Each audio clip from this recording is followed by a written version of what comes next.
Hello, this is Pastor Jerry, and how are you? Today we're going to talk about the parable of the Good Samaritan in Luke 10. After watching this video, please share your thoughts and your questions with your group. Okay, so do you know who your neighbor is? Do you know their names? Do you know what car they drive? Or do you know if they have any kids your age, right? Do you know if they have any pets? Uh, like there are some obnoxious neighbors for sure, right? But then we know that there are some really nice neighbors as well, right? So what's the difference? Knowing the difference between obnoxious neighbors and nice neighbors is very simple, right? The more your neighbors are like you, then the more you'll like them. You know what I mean? So the more similarities you have with your neighbors, the more you'll be fond of them. You know. Now people say opposites attract, right? But then that's a myth, right? We are very naturally drawn to people who are like us. You know, we feel way more comfortable with people with the same race, with the same social and economic background, with the same religion, with the same kind of lifestyle in general. And when we meet people who are different from us, then we, recognize them as strangers and foreigners, and we just associate uh, not so good feelings with them. You know what I mean? I'm not saying that we're not nice to them. We're hostile to them from the get go. But what I'm saying is we feel a lot more comfortable with the people who have similarities rather than differences, right? Now, what did Jesus mean when he said we ought to love God with everything we have, and also we ought to love our neighbor as ourselves, right? Does that mean we love the people who are like us? I mean, doesn't the word neighbor mean someone who lives next to us, someone who's like us?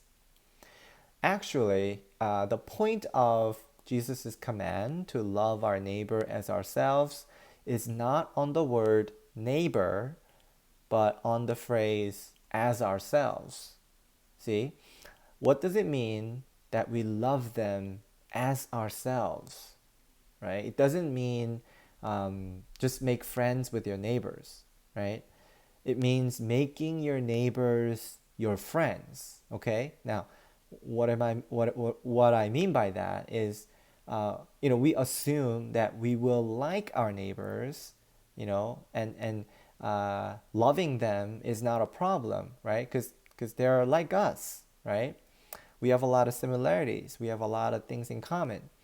But that wasn't the assumption Jesus had. When Jesus said, love your neighbor as yourself, he had a very different idea of who our neighbor was. Okay, so we'll get to that. We'll look at Luke chapter 10, verse 29 to 36. But wanting to justify himself, he asked Jesus, and who is my neighbor? Jesus took up the question and said, a man was going down from Jerusalem to Jericho and fell into the hands of robbers. They stripped him, beat him up, and fled, leaving him half dead. A priest happened to be going down that road. When he saw him, he passed by on the other side. In the same way, a Levite, when he arrived at the place and saw him, passed by on the other side. But a Samaritan on his journey came up to him, and when he saw the man, he had compassion. He went over to him and bandaged his wounds, pouring on olive oil and wine. Then he put him on his own animal, brought him to an inn, and took care of him. The next day he took out 2 denarii, gave them to the innkeeper, and said, take care of him. When I come back, I'll reimburse you for whatever extra you spent. Which of these three do you think proved to be a neighbor to the man who fell into the hands of the robbers. Now, one detail you have to remember about who Samaritans are to the Jews is that there was an intense hostility between the two peoples, right? The Samaritans hated the Jews and vice versa, okay? But in this parable, what's shocking is that Jesus portrayed the Samaritan as the only person who had compassion for the man who was in trouble, you know, and at the same time, who happened to be a Jew, right? He was the only one who showed the Samaritan was the only one who showed the Jew mercy, right? So what Jesus is saying about who's your neighbor is this: whether you are like him or not, right? Whether you believe the same religion or not, whether you speak the same language or not, whether you and him have many similarities or many more differences, the point is who had compassion and who showed mercy, right? Jesus' point was not about loving your neighbor because he or she is like you. It's not about making friends with your neighbor, right? But his point was about making whoever he is or whoever she is your friend, right? Don't love them just because they are like you, just because they are your neighbors, but love them as yourself and make them your friends, make them your neighbors. You see? Now, recently, there have been many sad stories, right, about racial inequality, racial injustice.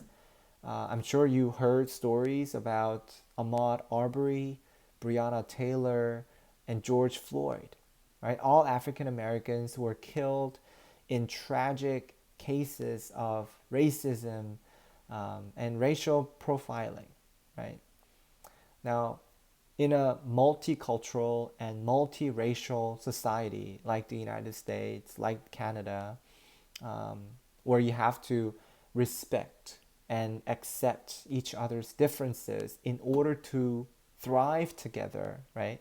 This lesson of loving your neighbor as yourself is so crucial, right? You don't love your neighbor just because he or she, is of the same race or understands the language or culture or whatnot, right? We focus instead on having compassion for the others. We focus on showing mercy to those who need mercy.